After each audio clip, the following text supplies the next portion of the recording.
Now we move beyond configuring PIM to operating it well. The goal is sustainable privileged access, clear ownership, safe approvals, monitored activity, emergency readiness, and a rollout model that keeps improving as your Microsoft Cloud environment changes. So far, we've covered why privileged access matters, how PAM architectures protect it, and how Microsoft Entra PIM is configured and monitored. This section shifts the focus to what happens after setup: governance, emergency access, and rollout practices that make PIM sustainable before we compare broader enterprise PAM platforms. Early PIM work often centers on setup, eligible roles, activation controls, and MFA. That answers an important question. Can privileged access be activated securely? Maturity begins when the question expands. Can we govern the process, review access, audit decisions, improve policies, and recover when something goes wrong? That requires clear ownership across security, IAM, cloud operations, application teams, compliance, and support. The bridge is operational discipline, consistent policies, measurable outcomes, regular validation, and continuous assurance.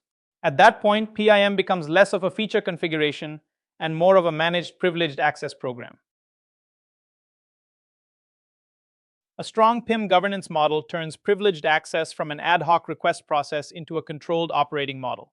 Start by assigning clear ownership for every privileged role, group, subscription, and administrative scope. Then define approvals based on risk. A low-impact role may need simple approval, while sensitive or regulated access needs stricter review. Governance also needs a recurring access review cadence, so eligible and active assignments do not quietly accumulate. Exceptions should be handled deliberately as well. Emergency access, policy deviations, and audit evidence should be documented. The goal is simple. Every privileged decision has an owner, a reason, a time frame, and a record. Privileged access needs a named owner, not just an administrator who uses the role. The owner is accountable for why the role exists, how risky it is, when it can be activated, and how often it must be reviewed. For high-impact roles, that accountability should be explicit and documented. When possible, separate the person approving and reviewing access from the person performing daily administration. That separation reduces bias and conflict of interest. For complex areas like Azure subscriptions or privileged access groups, pair a business owner with a technical owner so both risk acceptance and technical dependencies are covered. Activation workflows should match the level of risk. For highly privileged roles, sensitive scopes, or groups that control critical systems, require approval before access is granted. The approver should understand what the role does and be able to judge whether the business justification is legitimate. For lower risk access, the process can move faster with MFA, clear justification, and strong audit visibility. Avoid creating a single human bottleneck by using multiple approvers or approval groups. Over time, review the patterns. Repeated approvals, after-hours requests, or unusual activation spikes may signal rubber stamping or misuse. Privileged access is not something you approve once and forget. It needs a review rhythm that matches risk. Critical roles may need monthly or quarterly checks, while lower risk access can be reviewed less often. The scope should include both eligible assignments and standing active access, because either can create exposure. Choose reviewers who understand the context, such as role owners, resource owners, or managers.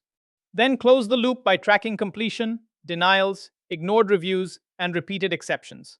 Those metrics show whether governance is actually working, not just documented. Exceptions are not loopholes, they are controlled deviations. Start with a clear business need, such as emergency operations, an integration limit, or unsupported automation. Then assess the risk and decide who accepts it. Approval should be explicit, with compensating controls, documentation, and an expiration date. Central tracking prevents a temporary workaround from becoming hidden privilege creep. Revalidate exceptions during access reviews, audits, incidents, and platform changes. If the original reason is gone, remove the exception. Strong governance makes exceptions visible, limited, and defensible.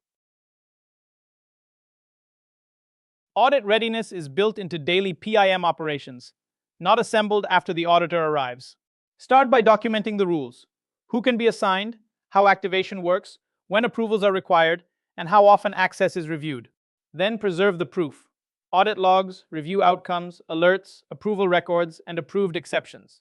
Procedures matter too, especially for onboarding roles, removing access, emergency activation, and incident response.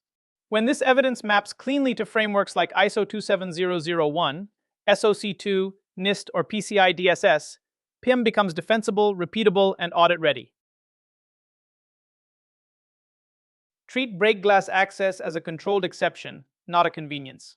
Create at least 2 cloud-only accounts with global administrator rights, so one account failure does not block recovery. Keep them outside conditional access rules that could fail during an MFA outage or policy mistake. Never use them for routine admin work, scripts, or troubleshooting.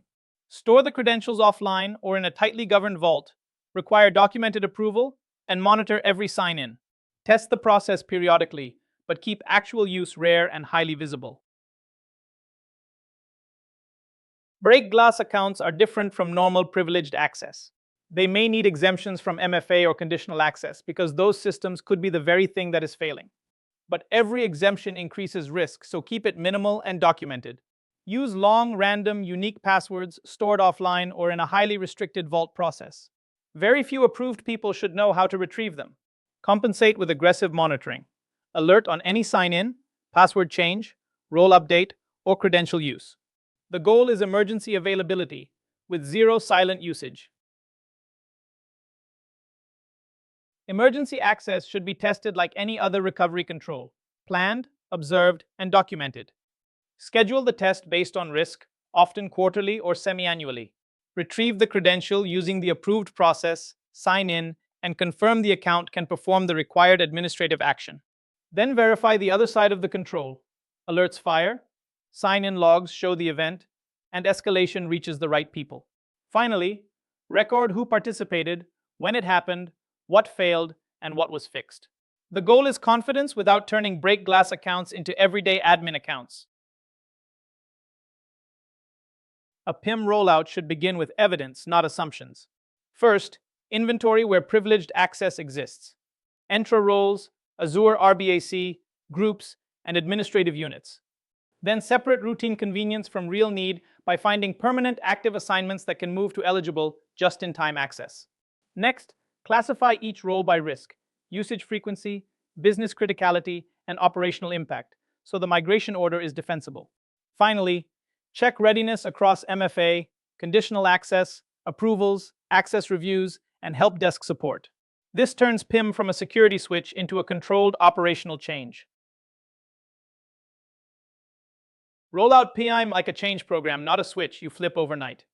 Begin with a controlled pilot, such as IAM or security administrators, where feedback is fast and risk is contained. Then expand to the highest risk roles before moving into broader admin roles, Azure resources, and privileged groups. Communication prevents confusion. People need to know how activation works, when approval is required, what to do in an emergency, and where to get help. Finally, prove value with metrics. Fewer permanent admins, successful activations, completed reviews, faster alert response, and fewer exceptions. Microsoft Entra PIM delivers lasting value when it is operated, not just deployed. That means clear owners, accountable approvers, scheduled reviews, documented exceptions, and evidence ready for audit. Treat emergency access as a controlled safety system. Scoped, protected, monitored, and tested. With phased rollout and measurable outcomes, these same principles carry forward into enterprise PAM platforms like CyberArk, Beyond Trust, and Delinea.